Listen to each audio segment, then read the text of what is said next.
Episode 7. Free audiobooks and favorite reads.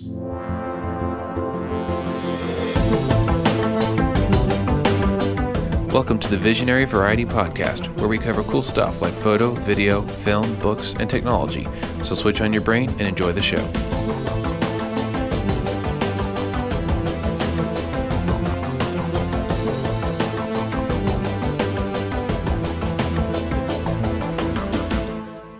All right, welcome back to another episode of the Visionary Variety Podcast. I hope you liked last week's episode of the Black Panther movie review. I thought it was pretty awesome, and also, if you were wondering, that music was made by me. Yes, I'm that big of a nerd. All right, so this week's episode, we are going to talk about books, and by we, I mean me. So it's just me in this episode. Nate is out of town on business, and Angela, well, we all just agreed to just let it be me this time. I said, hey guys, let's do a books episode. We love books, right? We love sci-fi books and fantasy. You know, have you guys read any great books lately? And it was just crickets. They don't read, or rather they just, their schedules and their priorities right now, they don't have time to read or rather listen to books like I do while I drive for my job. So they haven't read anything in recently, and I have listened to a lot. So I said, okay, well, you know, Nate's out of town. Let's just do a solo episode of Daniel talking about books. And also wanted to share with you some cool things that I've learned recently in the past year about where to get free audiobooks, and also a really interesting trick on how to turn an ebook into an audiobook. We'll get to that in a little bit. Now, my history with reading has been a little sketchy and non-existent as a child. So I was a homeschooler for many years, but contrary to the stereotype, I didn't actually read a bunch of books. I hated reading. I avoided it.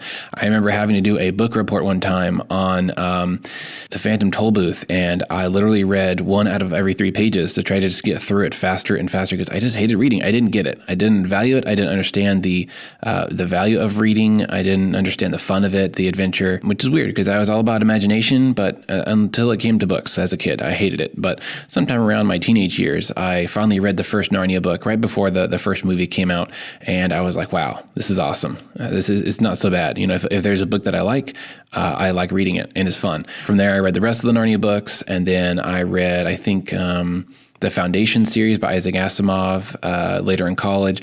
And, you know, I had read a few books in between, but it just... my mind was really open, and now I really regret not reading as a child. So I'm hoping that with my kids, I will somehow raise them to not hate reading like I did, because I missed out on a lot. So I'm kind of making up for it now as an adult with audiobooks and eBooks and podcasts, kind of catching up on all the information that I missed and all the entertainment and things like that. Yeah, audiobooks work really good for me, and they don't work good for everyone, but they work good for me because for my day job, I'm an ATM technician. So I drive around town and surrounding towns, sometimes lots of driving, sometimes hours. So while I drive these countless hours and miles, I listen to podcasts and audiobooks incessantly. And I love it because it keeps my brain busy. I'm learning things, I'm being entertained, and it just really works good for me. So recently I decided to sit down and write down a list of all the books that I had read, kind of rate them and write down the details of, you know, who they're by. In case someone else wants a recommendation of some good books, I can send them a list of ones that I love, and maybe a list of some that I didn't love so much. So here it is. But before we get to my favorite audiobooks, which I'm going to kind of, you know, break them down into 5, 4, and maybe some 3-star books, I do want to share with you how to get audiobooks. So we all know about Audible. Audible.com is awesome. They've got a great list, probably one of the most up-to-date, most professionally recorded, very easy to get, very easy to listen to audiobooks. But for me, it didn't work because the volume that I can listen to books at is greatly past my budget for affordability of books. And Audible, I think, is $10 a month, and you get like 1 free book a month. But honestly, like I could listen to 3 books a month, and I'm not going to pay, $20 to sometimes $40 for an audiobook through their service. That's just not going to happen. So I just felt like it wasn't enough bang for the buck for me. If they offered 2 books a month, then I probably would do it, but it just wasn't meeting, didn't work out for me when I checked it out a few years ago. But I did do the trial, and I listened to, I think, 2 or 3 books through that, and they were great. I mean, very impressed. I loved them. But so I get my audiobooks primarily from my library. Now, no, I'm not actually going to the library. I'm not checking out an old CD and ripping it to my computer. That's probably what you had to do a few years ago. But now, maybe you don't know this, but libraries have digitized almost their entire library of books. At least in my area in Texas, we have, I think it's called the Lone Star Library System, something similar to that. And basically, all the libraries that I found you can access them online, and you can download eBooks. You can check out music. You can check out all kinds of publications, and including audiobooks. So that's really awesome. So what I do, and this is my first tip for where to get audiobooks. So my first tip is get your audiobooks from the library. And what I use to get them is an app called Overdrive. And there's another app similar to it called Hoopla, Hoopla. Both of them have website logins where you can browse through basically the library of your local library. It's really interesting. So I logged into Overdrive and to Hoopla with my library ID card after I searched for my specific local library. So you access your local library digitally, you log in with your actual library ID card number, and voila, you're in. And basically you can check out an audiobook for X number of weeks. I think mine is like 3 weeks, and then Hoopla is 4 weeks. So they have kind of different rules, Overdrive and Hoopla. So check those out.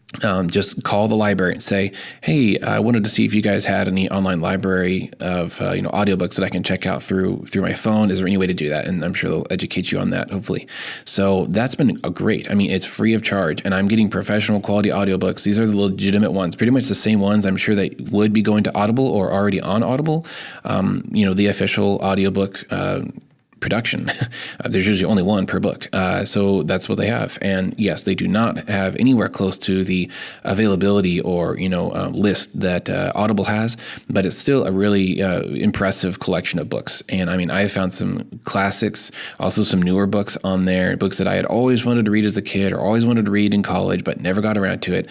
Well, now I finally got to listen to them, and it's awesome. So check out your local library, see how you can get those. So my second place to find free audiobooks is a website called LibriVox. So how it works is normal, regular users like you and me record their own audiobook of, say, a book that they just love, a childhood favorite, or a book that they just, really think highly of. They will record it on their own time, sort of as a hobby, and they'll upload that to LibriVox. And these are only books that are in the public domain. So they're older books, the classics, the good ones that you should probably be listening to and reading, a few every year anyway. So you can browse all the books on there. And I mean, I recently listened to my very first one a few months ago, and it wasn't bad. It was pretty good. The guy had a good voice, good audio recording quality, decent, narration, and it was pretty cool. I listened to a book called The Cosmic Computer from 1963. It was interesting. So LibriVox, my next step is eBooks. So I'm going to share with you an interesting little step-by-step guide on how to turn an ebook into an audiobook. So this is what I did a few years ago. I used a Kindle Unlimited trial, which is a 30-day trial.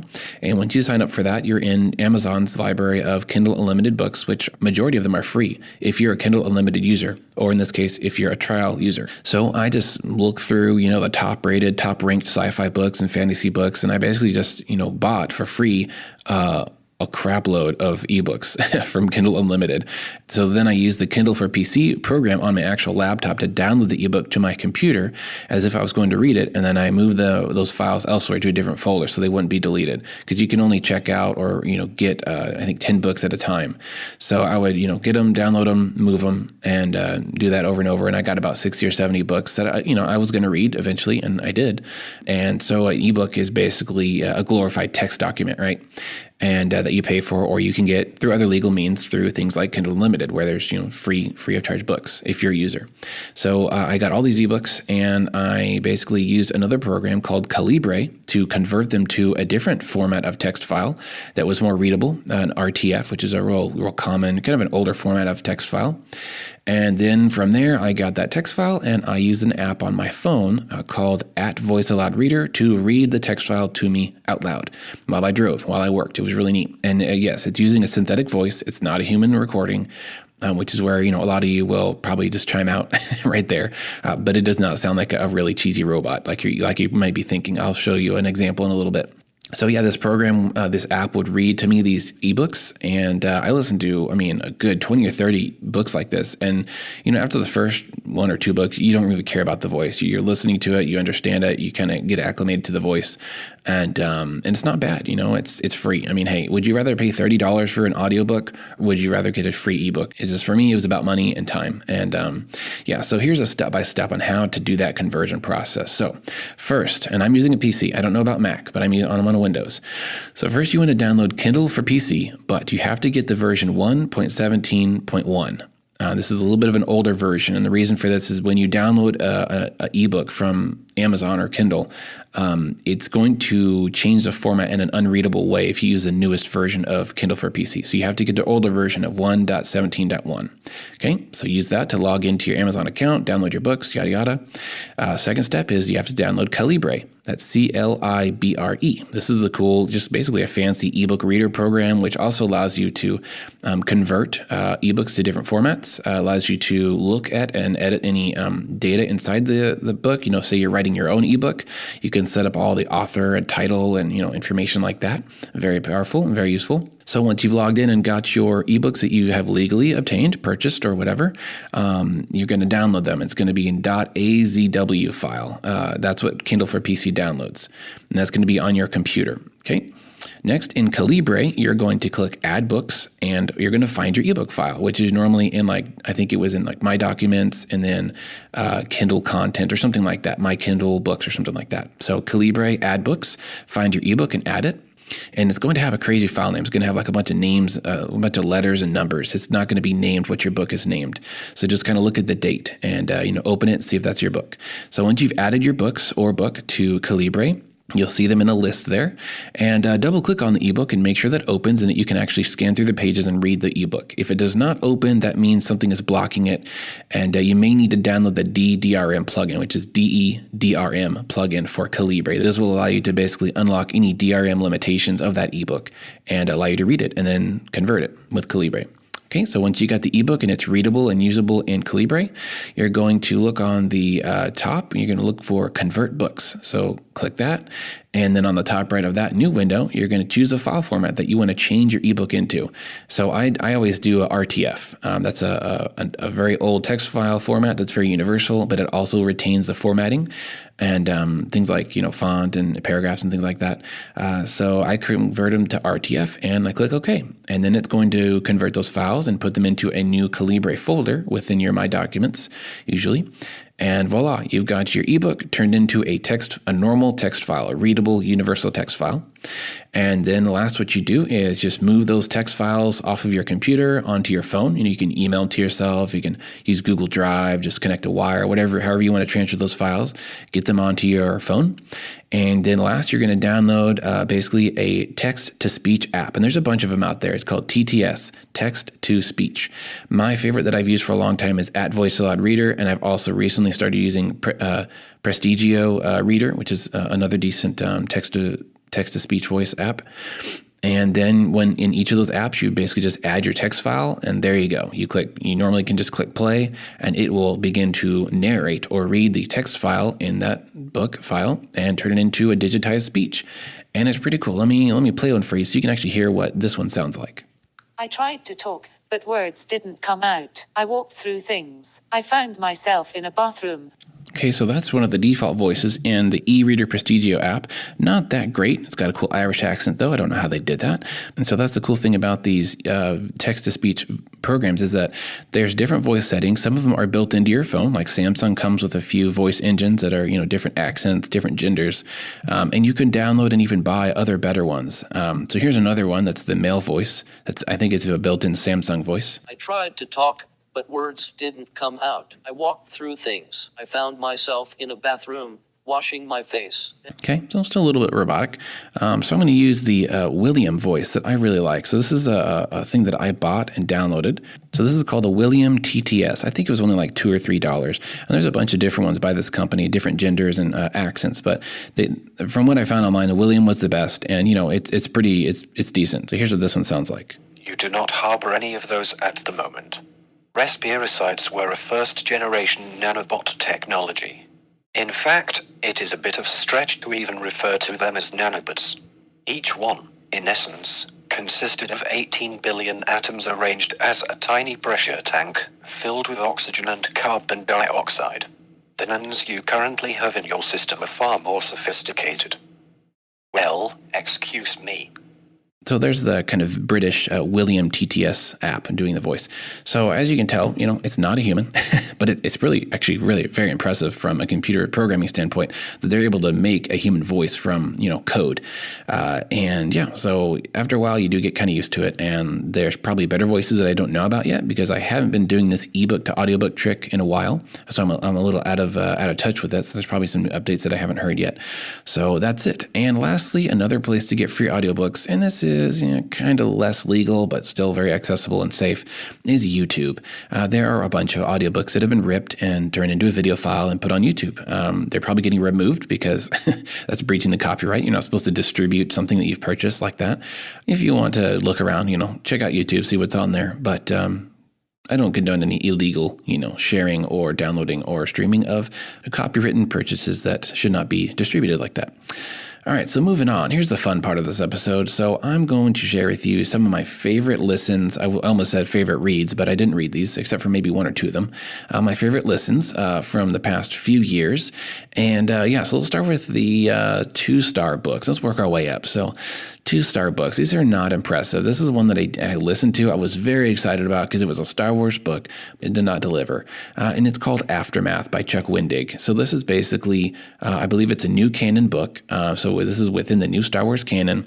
And it was supposed to basically, from what I thought, I was misled maybe I misread, but I thought it was going to explain what happened in that 30-year gap, after Star Wars Episode 6 and before 7. Because there's 30 years of history there that we don't really, well, at least I don't know about officially from the new canon. So I'm thinking, oh, cool, this is going to, follow Luke and Leia and, Han and kind of see what happened next and what kind of set up the events for possibly for Rey and for Star Wars Episode 7. Well, it didn't really touch on that at all, and it had nothing to do with the original characters. And on top of that, it was just the characters are kind of flimsily written, and the worst part of all that I just could not stand was almost every paragraph had some kind of obscure attempt at universe building. But what I mean by that is they were using figures of speech that were strictly Star Wars, universe only. So they were referencing like plants and animals and alien creatures and creatures within the Star Wars universe that have not been outlined yet. So I didn't get it. Like it was mentioning by the flying wing of a Zondor. And I'm like, well, what the crap is a Zondor? I don't know what the wings are like on a Zondor. How am I supposed to know this? This was not in any of the books or movies prior. And I just felt like there were so many of these little references just spread throughout. It was just too much. And, if there were things we understood already, like a Sarlacc or, droid references like that, we would get that. But there were just too many off-the-wall references that were just ridiculous. So 2 stars for that. Not impressed. I didn't even finish it. All right, 3-star books. These were pretty good that I enjoyed, but didn't quite live up to my expectations. Out of This Silent Planet by C.S. Lewis. I thought this would be an awesome epic space opera. C.S. Lewis is one of the greatest authors, in my opinion, Christian theology and also fiction. Obviously, the Narnia books. So I read it and I was just like, it was okay, but it's very dated. And it just didn't do what I thought it would do. But decently written still. Of course, it's C.S. Lewis and, cool ideas. There's 2 other books in the trilogy that they do present a really interesting idea and cosmology of the universe, and the spiritual aspects of space and planets. So, I'm not saying it's awful, but wasn't what I thought it would be. Similarly from C.S. Lewis was Till We Have Faces. So this is sort of a retelling of Greek mythology, and it was beautifully written. Just, I want to write this good one day. I was amazed by the storytelling that he achieves, but it just still did not quite live up to what I thought it would be or any kind of exciting climax, but still worth reading and worth having under your belt. All right, next is Ringworld by Larry Niven.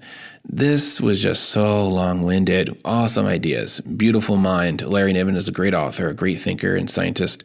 But man, this one just went on and on. And I wish it was condensed. Like all the events that, I read could have easily happened in a few chapters instead of like the whole book. And I think this is getting adapted for TV. Well, they'll have to make some changes and make it more exciting. But lots of possibility there. Lastly was Starship Troopers. So I love the bad 90s, late 90s movie. I know it was bad. I know it was cheesy, but it's a cult classic and I enjoy it because it's exciting. Unlike the book of Starship Troopers, there was a lot of slow points. And literally, I just gave up. I think it was halfway through. There's like an entire chapter devoted to military discipline of the main character. He did something wrong or allowed something to happen, and he's just being reprimanded for like a whole chapter, it seemed like. I was just like, oh my gosh, come on. I want some alien exploding. I want some mech suit battles, like something exciting. And it just wasn't there. So I didn't even finish that one. I'm sorry. I know it's a classic, but it wasn't doing it for me. All right, 4-star books. These are ones that I enjoyed, that I definitely recommend, but didn't, blow my mind, but they're still really great. So first one is The Moon is a Harsh Mistress by Robert Heinlein. I got this one from my library through Overdrive. This was a really cool old book, but it has aged well and very impressive creative ideas about AI and computers, networking, living in space. That was just, very, very impressive given when it was written. And I really enjoyed the drama and the tension. Basically, this guy isn't a technician. He's working on an AI, and he somehow forms kind of a secret relationship with this super powerful AI that runs the moon. And it runs the economy and, everything on the moon. So he's got this relationship with this AI, and they talk a lot. And eventually, this guy gets kind of brought into this big uprising, this political movement, and the AI gets kind of pulled into it. It was really cool. Really enjoyed that book. Next is Childhood's End by Arthur C. Clarke. Arthur C. Clarke, he can't write anything bad, pretty much. And Childhood's End was really cool. Lots of great ideas. There is a short series, I think, on Sci-Fi for this. I watched the first episode of it, and it was pretty decent. I enjoyed it. But Childhood's End is really a classic because it has inspired a lot of modern science fiction, such as Independence Day. We have that visual that so many movies have of this huge disc-shaped spaceship ominously creeping over a city, right? And just bursts through the clouds. It's just so big and slow-moving. It's just terrifying. And on top of that, the other cliche of the alien ships, stopping over all the major cities around the Earth. That's been used in countless movies. Well, I think it originated in this book, Childhood's End. Basically, these aliens show up and make themselves known, and they do all kinds of good stuff. They stop violence, they stop sickness, they stop war, poverty, all kinds of this human issues that we want to end. They do it. They're kind of our saviors. But they never reveal themselves until later in the book, and it's a big shocker on who and what they are, and it's just like, wow. And then on top of that, the ending is a super epic and really big, a large space opera kind of ending where it just really, expands the story beyond Earth and humanity. So very cool. Well done. Next book is Proxima by Stephen Baxter. I also got this one on Overdrive from my library. And this is a really cool space opera. Lots of big spanning ideas. I think there was some time travel involved, ancient aliens, not in the sense of, like the conspiracy theory stuff, but there was like ancient races that left stuff and did things, and, are they still around or not? What was their agenda? What are these things that they made and left for us? That kind of space opera story. Really great. Also some cool stuff about colonizing, a new planet and the challenges of that, and, the political stuff behind it. All right. So that was cool. That one's, again, Proxima by Stephen Baxter. Last one of my 4-star books was the Posthuman series. And I think this is actually 4 books. I think there's a 5th one, but definitely 4 for sure. And it's by David Simpson. And I got this actually as a Kindle Unlimited ebook, and I listened to it on my phone, all 4 of them. And this was really cool. This is one of those like no-name authors that's kind of working their way up and doing well for what they are, but they're not like super mainstream. It's not a bestseller. In fact, you may never ever hear about this book series, which is a shame because it was so cool and so creative. Basically, trying to remember, there was a lot of books, a lot of things happened in those books, but there's a lot of cool stuff about nanobots, improving humans, basically taking us to a post-human state where we are no longer just biological humans, but we actually have technology inside our body to enhance us, to help us, and to make us better creatures and to allow us to live longer and safer and do cool stuff. And then, they go beyond that and they basically replace their bodies with nanobots, I think it was. And there's just a lot of far-reaching thoughts about what humans could be when we begin to use technology to aid in evolution. So that was really cool. And I would love to see that become a movie, maybe a TV show, but I think definitely a movie would work really good. In fact, as I was listening to this book, literally, it was like a movie playing in my mind. I think this guy really wrote it for the screen because it was just like a movie. Very cool, very impressive, and I hope that guy goes far. All right, so 5-star books. In no particular order, I've got quite a few, so I'll try to breeze through these pretty quick. All right, first is Ender's Game by Orson Scott Card from Overdrive app from my library. Ender's Game is awesome. The movie was good too. The movie was really good, but the book, as always, is better. So definitely read this book. If you even think you like sci-fi, if you enjoy any sci-fi movie at all, just listen to this book. Just do it. You gotta read it. It's awesome. Lots of good ideas, lots of good mind bending, concepts and philosophy about sentience and war and genocide, as well as great character drama and great character building between Ender and the other students at the war school, battle school. Next on the list is Ender's Shadow. This is kind of a sequel, like a half sequel to Ender's Game, because it takes place, I think, during and a little bit after Ender's Game, but it's from the point of view of Bean, the secondary character in the movie and in the book, and it kind of talks about what things look like from the other character's point of view, who was also a genius and also very capable, but why wasn't he the one that was used instead of as opposed to Ender? Well, you'll find out, and it's really great story building. I really enjoyed Ender's Shadow. Very cool. Also from Overdrive. All right, next is another no-name author. Not that Orson Scott was a no-name author, but the previous Posthuman books were written by an author who is not super big yet. So this book is called Quantum Lens, and it's by Douglas E. Richards. This is another Kindle Unlimited book that I got for free. This was cool. If you like Dragon Ball Z, but you also like sci-fi and like James Bond, I don't know, Mission Impossible kind of stuff, this is a book for you. So basically this book opens with some mysterious religious leader over in the East. He's an Islamic kind of teacher, I don't know, guru, and he's sort of raising up, making his own cult, maybe kind of like ISIS or something like that. And he is doing miracles. He's got superpowers. And at first, you don't know if they're real or not. Well, they turn out to be very real. And there's another player that comes into the story from America. He also has superpowers, and he basically goes head-to-head with this guy, and they have these really cool battles, and just the story behind it is interesting, too. It has to do with some quantum physics and mysterious stuff, so I definitely checked it out. Very fun. That would also be a pretty cool standalone movie. All right, that's Quantum Lens. Next is Long Earth by Terry Pratchett and Stephen Baxter. So this is actually a really great book series that I am almost halfway through. In about 2 months' time, I listened to like the first 3 books, and I've never done that before. So that should tell you this is a cool book series, very unique, very well done, very fun, and also would be awesome to see on TV. So the Long Earth is basically the setup for that. Sometime in the early 2000s, there is a scientist who invents a small box powered by a potato. And on this box is a switch to the left and to the right. And what happens when you flip the switch? You transfer to an alternate Earth, to the left of Earth 0 or Prime, or to the right of Earth 0. And they call it West or East. And so literally you can jump through unlimited amounts of alternate Earths, just like our Earth, but with major changes. Maybe on the next Earth, there is no humans.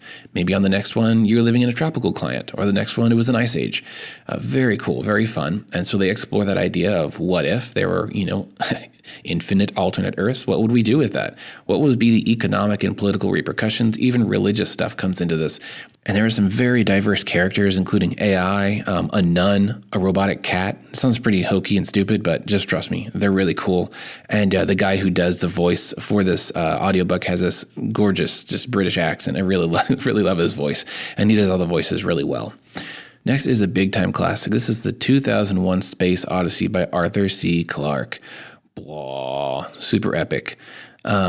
I love this movie. It's slow, it's musical, it's beautiful, it's artistic, but the book that it came from is even greater. And I just really liked finally listening to this book for the first time. Growing up, knowing about it and, knowing about the story, but finally reading it for myself was really exciting. And I didn't know this, but there are 3 other books. There's 2010, 2060, and I think 3001 Space Odyssey. And they're all really great. I think there's a slow point in like book 2 or 3, but other than that, I mean, they pick up and they're really great ideas, big space opera ideas, ancient races, aliens trying to help humans evolve and really creating human life. And, where are they? What are they coming for us now? What happens if we destroy their tools that helped us evolve? Really awesome. And of course, so many classic pop culture references come from this, such as I'm Afraid Dave and the Monolith and just awesome stuff. Star Child, all of that. It comes from this movie. That's how good it was. And definitely check it out. Definitely put that on your list. I think this is my very first true audiobook to listen to from Audible. When I tried it out, before I even knew about library audiobooks, I did Audible. I think this is the very first book I listened to. And then I listened to Ready Player One, I think was the second one I ever listened to. And after that, I was hooked. All right, next is The Thrawn Trilogy by Timothy Zahn. This is, I think, now please correct me if I'm wrong, but I think this is one of the very first extended or expanded universe Star Wars books. That means the movies came out, finished in the 80s, and there was a big gap of no Star Wars movies, but people started writing books. They started saying, well, what happens next? Or what happened before? Let's write books about that. And voila, we have like almost 1,000 books probably to this day that are Star Wars Expanded Universe books written by various authors. Well, this is one of the best. So Timothy Zahn is awesome. And this trilogy covers Thrawn. He's a Grand Admiral in the Empire. And this book does take place sometime after episode 6, where Leia is pregnant with twins. Obviously married to Han. They've got babies on the way. Luke is, doing his Jedi thing, trying to find a way, trying to do good stuff. And the Alliance is trying to spread and bring justice and balance to the galaxy. And the Empire is still dwindling out there somewhere, trying to fight back. And Thrawn shows up as this super powerful, not powerful, but very intelligent and very capable admiral leading the remnants of the Empire. And they're not a force to be trifled with. And it's a really great world-building book. I mean, there are so many things that Timothy Zahn created in these 3 books that literally spawned and have reached through all the other books that came out afterwards. So great job, Timothy. Love the trilogy. And on top of this, I got to brag about this guy, Mark Thompson. Look him up on YouTube because he is the voice actor or the narrator who does these audiobooks. And man, this guy is impressive. He does literally every single voice in the Star Wars universe that comes up in these books. And there's a lot of voices. There's a lot of characters, old and new, that this guy pulls off flawlessly. I mean, he sounds just like Luke. He sounds just like Han. He sounds just like Lando and C-3PO, for goodness sakes. Like, no one can do all those voices as good as this guy. And he's funny. He's just he's silly. He's cool. He's a real Star Wars nerd. And he seems like a really great guy. So check out Mark Thompson for some entertaining impersonations. But the Thrawn Trilogy book the Thrawn Trilogy books are really great. Check them out. All right, next is Ready Player One. I think this was my first or second true audiobook that I got from Audible. And because, I heard about the book, my friend suggested it, and it sounded interesting, so I listened to it. It was really fun. I've heard a lot of people hating on it recently. There is a movie about to come out, and now the book is just getting blasted by being, so badly written and so boring, and just a bunch of lists of 80s references and, stuff like that. And yeah, there's lists. There's lots of, kind of run-on parts of nostalgic stuff, but I didn't have too big of a problem with it. Even though I didn't get all the references, I really enjoyed it, and it was a great story, a great adventure. The characters were okay, and the action and the adventure, and it was really fun, and like nothing I'd ever read before. So we'll see how the movie does. I'm sure they're going to change it a lot, but the book's worth a read, worth a listen to. So go check that out. All right, next is another Star Wars book, Dawn of the Jedi, Into the Void, by Tim LeBon. Oh, I'm sorry. I didn't say Ready Player One is by Ernest Cline. So Dawn of the Jedi, Into the Void is a really cool book that is basically sets up the Dawn of the Jedi comic books. And now I learned about these comic books about a year or two ago, and I read that they were the origin story for almost the entire Star Wars universe. They were the origin of the Jedi and the Sith and lightsabers. And I'm like, oh my gosh, I love origin stories. I love them. So I gotta check this out. But they were just comic books. So I tried to read them, and they were cool, but I just don't really do comic books, and I didn't have a good way to get them. And then I found this book, and I'm like, yes, an audiobook. It's really well done, and the story is really cool. So basically, Dawn of the Jedi comics and this book, more so this book, explain where Jedi come from. They talk about an ancient alien race who sent these ginormous pyramidal ships out throughout the galaxy, and they basically collected all the Force-sensitive beings of different races that kind of had Force visions ahead of time. They're all drawn to these pyramids at one moment in time, and they collects them all. And then all these pyramid ships come to one planet called Tython and drops them all off and says, here you go. So all these races who have not been spacefaring before, probably didn't even know about aliens, arrive on this spaceship. And there's a bunch of other aliens on this planet, and they're all Force sensitive. Somehow they mostly get along, and they form Jedi temples. They form, kind of a religious practice, definitely martial arts and knowledge and science, and really cool. You see like a Jedi society on one planet. And it was very fun. And this story is a really cool adventure. The voice actor is a female because the main character is a female.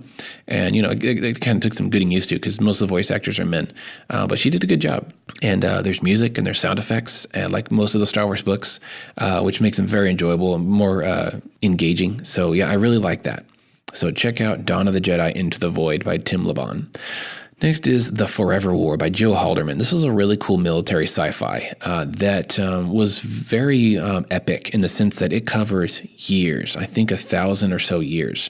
And basically the story follows a soldier who kind of begrudgingly is in the military. He's not all about it, but he goes through the actions to get it done. And he ends up being successful in a few battles and gets to travel back to Earth, and voila, time dilation happens. Now he shows up to Earth, and it's about 20 or 30 years in the future, and he doesn't like it. And he gets some culture shock, goes back out, comes back a few more times. Eventually, hundreds of years have passed, and you just can't integrate into human society like that when things are so different. So this guy just continues as a soldier, and just really awesome scenes with different alien species that humans are fighting against.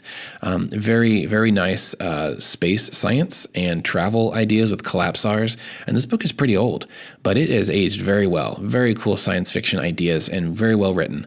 I love the ending. I won't spoil it for you, but very cool. And there's 2 other books that I have not yet listened to, but I cannot wait to devour those 2. All right, we got 4 more. Next is Strangers in a Strange Land by Robert Heinlein. This is a cool book. I had known about this for a while, and basically I could not wait to listen to it. Once I discovered the audiobooks on my library system, I found it there, and I said, cannot wait to listen to this, and it was really cool. Basically, the setup for this is there's a character, I think his name was Adam. He is born on Mars. His parents are basically like NASA, astronauts that land and start some kind of scientific colony. And I think against the rules or as a secret, they have a child on Mars. And then something happens and all the adults die, but the child is left. And he gets raised by Martians, legitimate aliens on Mars. He gets raised by them and taught them, and his brain forms basically how, in that way. He's acclimated to thinking how the aliens think, spiritually and otherwise. And then he comes back to Earth, and it's just like really trippy, very great thought experiment and philosophical stuff in this book that I really enjoyed, as well as some cool like cult stuff and kind of somewhat superpowers and, enhanced human abilities, things like that. Very cool. So check that out. Stranger in a Strange Land by Robert Heinlein. Next is Bicentennial Man. This is actually a physical book that I read long ago, maybe 2009, 2010. So this book is what led to the movie being produced called the same name, Bicentennial Man, with Robin Williams. And that was a great movie too. I really enjoyed that movie, but boy, they had to change a lot because this book spans about, I think, 200 years total. And the setup for this is basically a run-of-the-mill house robot. This is like a thing in the future where if you're rich and well off, you don't have a housekeeper or maid, you have a robot.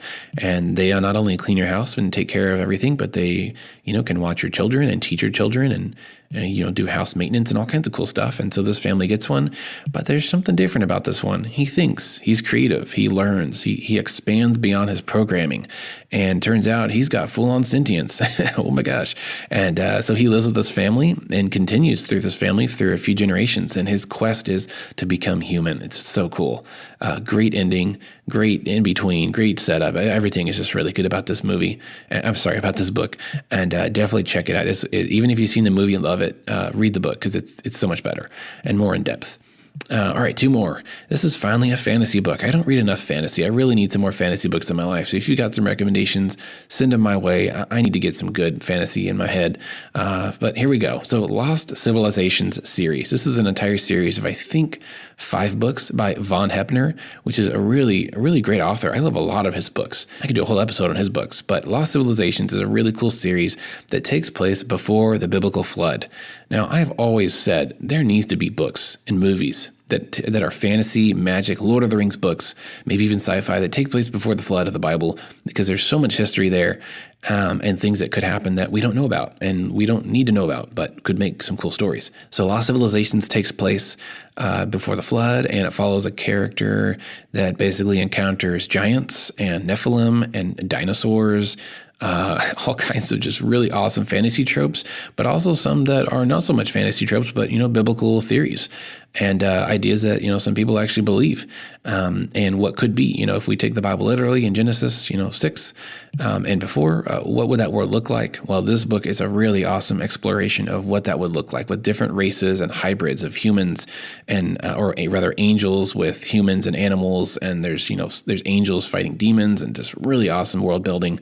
I can't say it's as good as Lord of the Rings, but it is almost up there in a certain sense. And you may very much disagree with me, but it's got that feel, a huge world that you just want to know, you just want to explore it, and there's history there, but you don't know it all. Very fun. So Lost Civilizations was really cool. I really appreciate that, and I need to finish. I think there's some additional smaller books that I need to listen to now that takes place after the flood.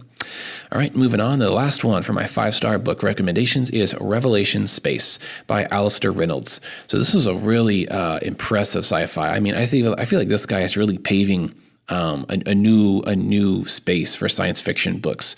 And, I love Star Wars because it is so huge. This isn't a Star Wars book, but I'm just saying Star Wars I love because it's such a huge universe. Revelation Space is like that. There are planets, there are races, there are sub-races and super races and, cover-ups, and there's even some time travel stuff going on. Very big world this guy has made, with humans and superhumans and, computer-enhanced humans. There's some really strange aliens that are not human at all, which finally, what a breath of fresh air. I can't stand the Star Trek aliens that are always humanoid and totally conversable with us. But this guy really makes some true aliens that are really cool. But this book is really long. It's the longest audiobook I've ever listened to. This one was 22 hours. And I looked it up. One website said it was 193,000 words. That's just kind of crazy. And 22 hours. I had to check it out multiple times just to finish it. And I'm over halfway through the second book, Redemption Arc, and again, it expired. I need to check it out again just to finish it. Most audiobooks, by the way, are anywhere from 9 to maybe 14 hours, kind of in that range, usually 12 to 14. But this one was 22, and it's like, wow, when am I going to finish this one? But, it is good. There's a lot in there, a lot of storytelling, a lot of really cool space opera stuff, epic stuff, space battles, ancient, secrets, things like that. So definitely check that out. Very cool. Well, thank you guys for listening through another episode. I hope you're not just sick and tired of my voice at this point, but this list is something that I put a lot of thought into. So if you have read any of these books and love them or hate them, let me know. Or if you've got your own list of books that you just love and have discovered over the years, send that my way too, because I love adding to my list of books to read. Also, if I didn't cover the ebook to audiobook conversion process clearly enough, maybe I can make a video version of that to really show you how to do it step by step. So let me know what you think about that. And you can always reach us at tvvpodcast@gmail.com. Thanks again for listening. Make sure to share and subscribe, and have a great week. Bye.